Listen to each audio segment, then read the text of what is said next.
Hello and welcome. আসসালামু আলাইকুম, সবাইকে স্বাগতম জানাচ্ছি। এই লেসনে আপনারা জানবেন ভয়েস সার্চ এসইও। লাস্ট ক্লাসে আমরা এসইও সম্পর্কে জেনেছিলাম। Let's begin. Voice search SEO. SEO হচ্ছে সার্চ ইঞ্জিন অপটিমাইজেশন।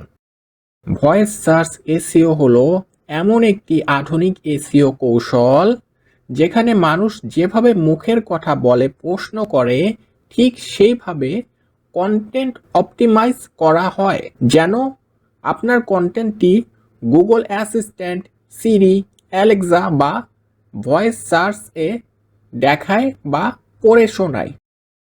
ভয়েস সার্চে মানুষ সাধারণ মানুষের মতো পুরো বাক্যে প্রশ্ন করে, কারণ এটা তো আপনার কণ্ঠস্বরের সাহায্যে প্রশ্ন করা হচ্ছে, টাইপ করা লাগছে না। সো মানুষ স্বাভাবিকভাবে যেভাবে কথা বলে ঠিক সেভাবে প্রশ্ন করে। কিভাবে, কেন, কখন, কোথায় ইত্যাদি ব্যবহার করে দ্রুত ও সরাসরি উত্তর চায়। এই ধরনের প্রশ্নের সরাসরি পরিষ্কার উত্তর দেওয়ার জন্য যে এসইও ব্যবহার করা হয় সেটাই ভয়েস সার্চ এসইও। আমরা যদি একটা উদাহরণ দেখি তাহলে সহজে বিষয়টি বুঝতে পারবো। যেমন আপনি টাইপ করলেন বেস্ট মোবাইল আন্ডার 20,000, মানে 20,000 টাকার মধ্যে যে মোবাইলগুলো ভালো। এখন যদি ভয়েসে সার্চ করেন সেক্ষেত্রে আপনাকে টাইপ করতে হবে না, আপনি আপনার মতো করে প্রশ্ন করবেন যে 20,000 টাকার মধ্যে ভালো মোবাইল কোনটা, ব্যাস